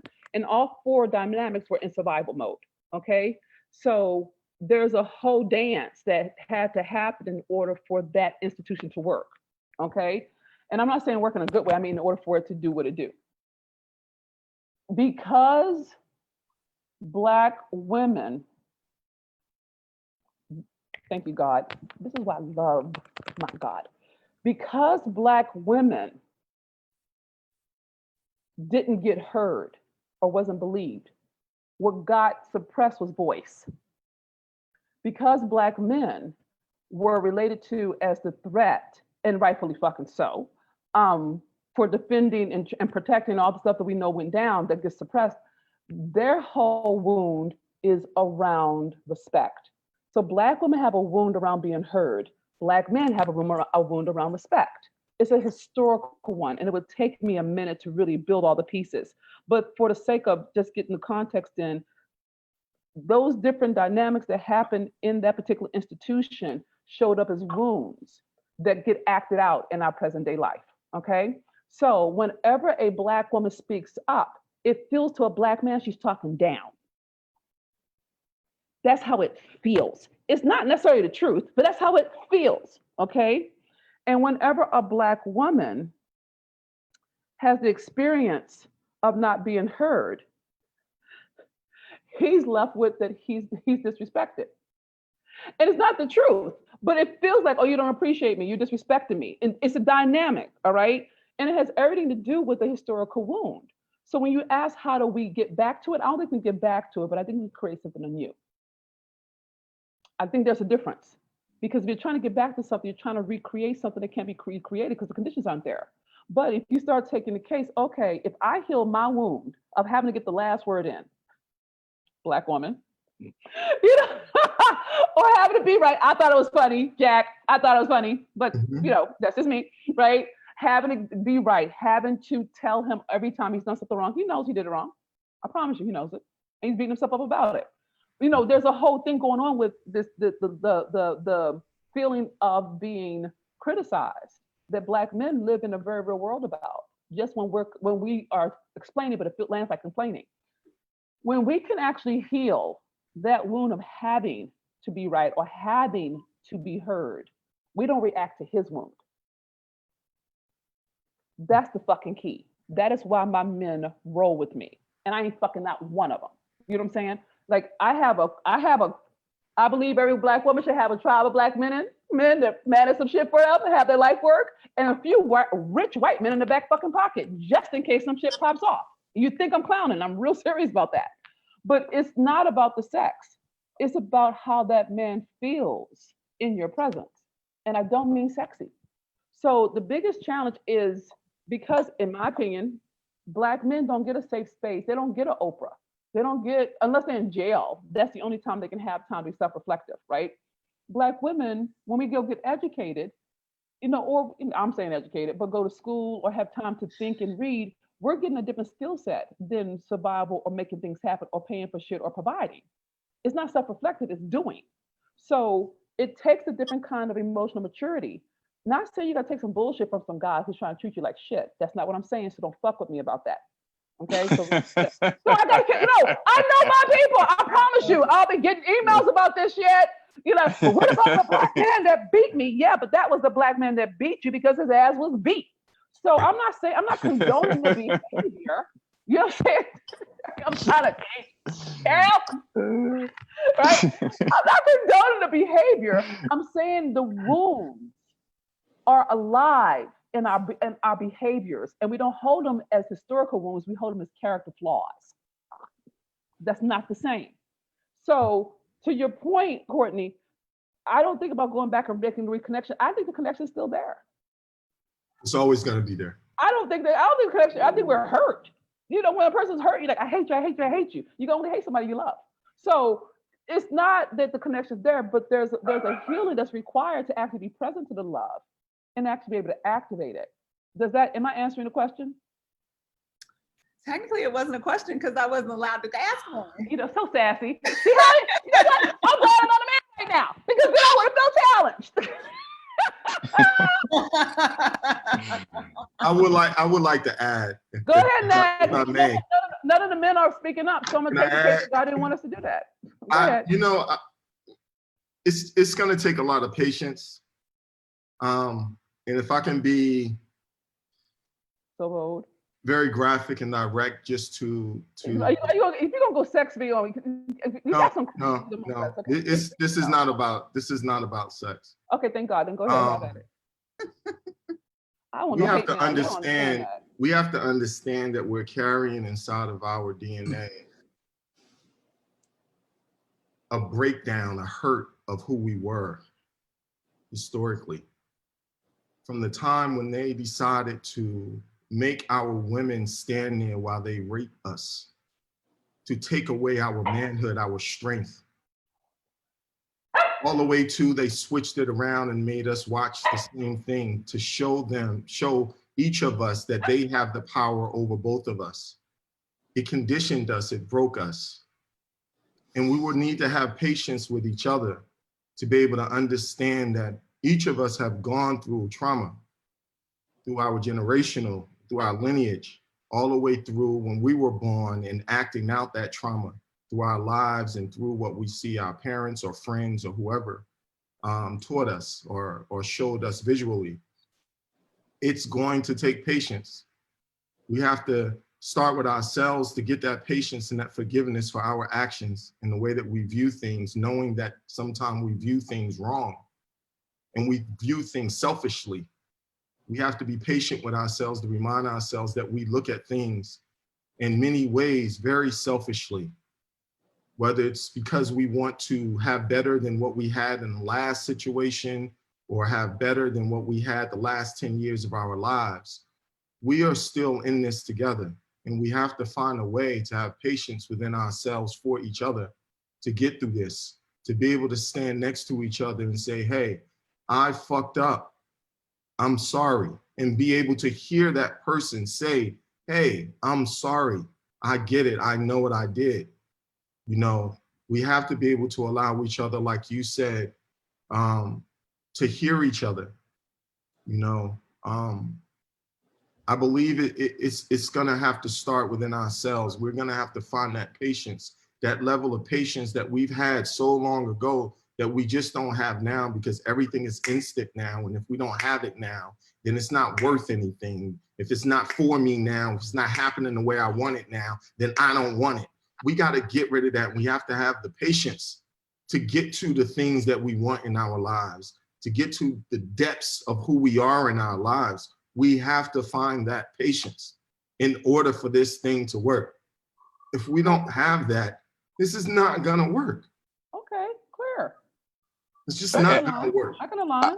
And I know we got to get off. I just have one little quick thing here, and I want to ask the fellas who are on this call. But what is it that you want? Because I've been sitting with this myself. What is it that I want and expect out of this? Is it an apology? Is it what is the end result that when I sit with myself, what is the end result that I really expect to come out of this, that I really want to come out of this? All the protesting, us fighting, and us getting together and becoming a force. But what is it that I want from this? And I don't know if an apology is the only thing that I can accept. Mm-hmm. And the reason I say that is because, Poi, you just mentioned an apology. I need more than that. I need apology with action. Preach. Wow. And I would like to ask the fellas, what do you guys need? What do you need from this? What do you want the result to be? Action. I agree with you. It needs to be action. We need to be first heard, and then we need action based off of what was heard. That's what we need. And that's from them. Okay. Action from them. Jack, And what we about need you? we need that from each other as well, though. We need to be able to hear each other and have action behind what we're being told. Cool. Because if we can't expect it from them, then we continue to implode on ourselves. Exactly. So And fight each other. We need to stop fighting each other too. I know that's a different day, but we need to stop fighting each other too. No, I mean we're talking about it. We're putting it all in the same understanding. We need to be able to hear each other, and we need to put action based off of what you're saying. Mean what you say. Do what you say. My brother used to always tell me, poet, you know what to do what you know. Period. It's serious. It's nothing else. You don't need to have an excuse behind it. Don't try to create a story to make it less or more. You know what to do what you know. So don't say anything out your mouth that you are not standing by coming out your mouth, which means that there's action behind that. You have to follow up behind that. You want this to stop? I sat in my house for 2 days. I sat with my sons. I talked. He asked about the police car sounds 24 hours a day. I explained to him. But the whole time, he made me feel like I need to get out of this. I need to go do something. I need to show up there. I need to be part of that mass. Because if I show up and be part of that mass, then you know what? That mass got bigger. If somebody else showed up, it got bigger. Even if we just stood there, even if we didn't say anything, because no one can hear too many people yelling and screaming over each other. But even if I just stood there, I knew that it went from this small to this big. No differently than everybody that showed up, and it was 20 people, then it was 50 people, then it was 200, then it was 300, even if they didn't say anything. I just felt as though if I'm gonna say these things out my mouth and I'm gonna think these things in my head, I need to have action behind them, because ultimately it's gonna come back to me anyway. It's about me. That's a real word. It's about me. Jack, just want to make sure I get you in. Anything you want to share about this statement that Narelle asked, this question? Has anybody ever, I'm trying not to be rhetorical here or redundant, but has anybody ever asked an African-American man, what do you want? Mm-hmm. Has the power of that option ever been given to you? You ask me, what do you want, right? There's so much to unpack in that. True. I think right now, the wound is open and it's flowing, right? I played a doctor on a soap opera for a couple of years, and it's all about like, cauterize the wound, close it up, stitch it up, get it right. And I'm sure that's what everybody wants to do right now. Close up the wound, close it up, stitch it up, let's go, let's get it healed. But it's flowing. And it has to flow. Yes, it has to. these people that are in the streets that are showing all of this bravery, these protesters that are standing this close to a police officer in full gear, right? An old friend of mine, Kendrick Sampson, was literally beaten the other day. Let's not even go there, but like, this man has the bravery in his spirit to go and stand in front of what he perceives to be the thing that he needs to face. Personally, I've never been able to find that kind of bravery. I admire that man, and I think he is exemplary for what he is showing me is possible. But right now, everybody is here, right? And you talk about what's going on internally, Poet. If the enemy outside of you is going and always attacking you and trying to make you get off balance, off center, then there's no way you can answer that question. You're not even fully balanced. So the wound flows. And we hope it does not cause overt tragedies. I would never be in favor of that. But when it comes down to, okay, that has been done. The eyes of the world are upon us now. Forget the news media. Social media is upon us now and is looking at us now. And now the question is being asked, what do you want? That's not a question we can answer right now.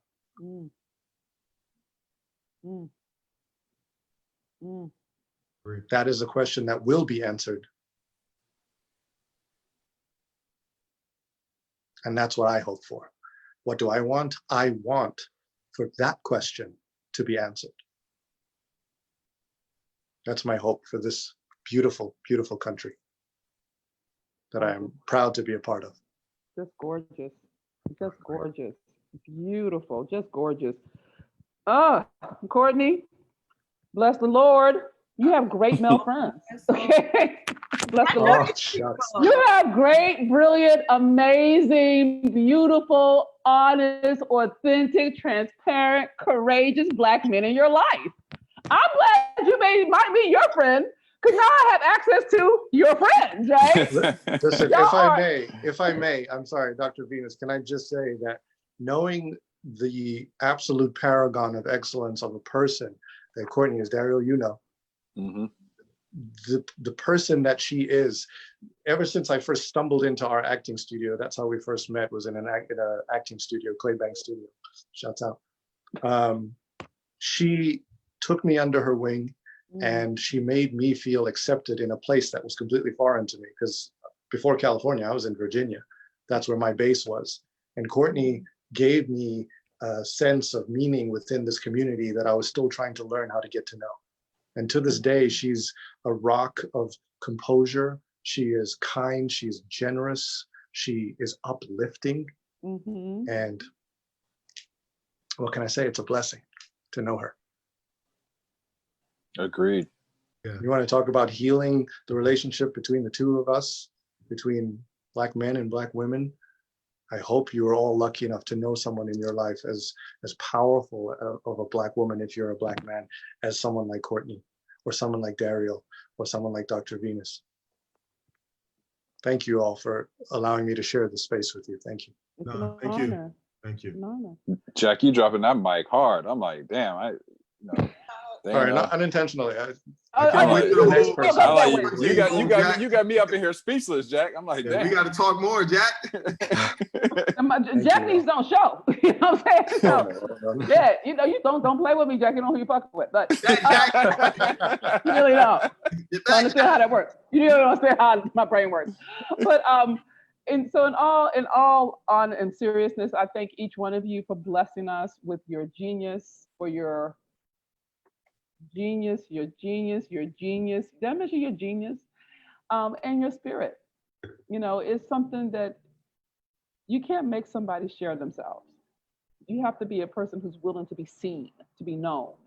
And for you to do that so generously on a platform then it's not even your medium. This is, internet marketing. You know what I'm saying? It's not, you're not TV. This is not like, this is not, whatever. But, they're going this live will be circulated, and people will come, and they will listen, and they will learn because you were here.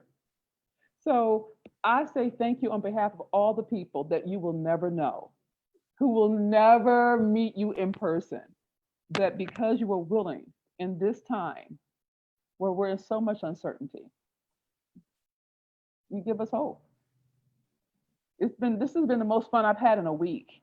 You know what I'm saying? I'm like, oh God, I can laugh again. I'm like, it's going to be okay. And I have my doubts. Me and Courtney talked about them, but just being with you, and like I love what Poet said, is being together, to showing up, action matching your words. Other people are going to do their lives because we did this live.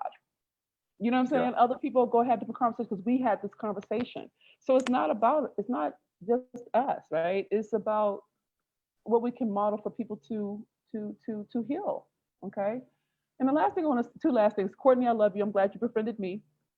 I'm glad I was one of your strays that you took in and that you loved upon. Thank you. Thank you for being a Black woman who compliments and doesn't compete with other Black women. I love you for that. I love you for that. And for all my truth tellers who stayed the whole time, my ride or dies, my repeat offenders, my people, I love you so much. I know we ran over, I know, and I love you for gracing us with your time. Please share this word. I want to hear what are your biggest takeaways. Please post your biggest takeaways so we can bear witness. And if you want to reach out to any of our esteemed, glorious, I call y'all truth tellers because I think if you have the courage to tell the truth, you should be marked. That have been with us on the screen. Just post it. If you want to stay connected to a poet, what we should have done was put y'all hashtags together. I didn't think like that. But if you want to stay connected, just can y'all just say real quick? Well, Dr. V, you're gonna also post this, right? You could put it in the. If you post it, you could put it in the descriptions. Text it to me. Thank you. This is why he's here. Yes. So that if you want to stay connected to them individually, please do. They all have their own thing. They're all amazing human beings in a whole nother world. And you can have people say it now, but I'm just saying you also can put it in your description. It's fine. I'll put it in the description because I want to at least like I pretended I was on time ish. So I love you. Thank God for you. And this is Dr. Venus, your Black. Get my shit together. Hot Mess Millionaire. Thank you all, and goodbye for now. Bye, everybody. Thank you.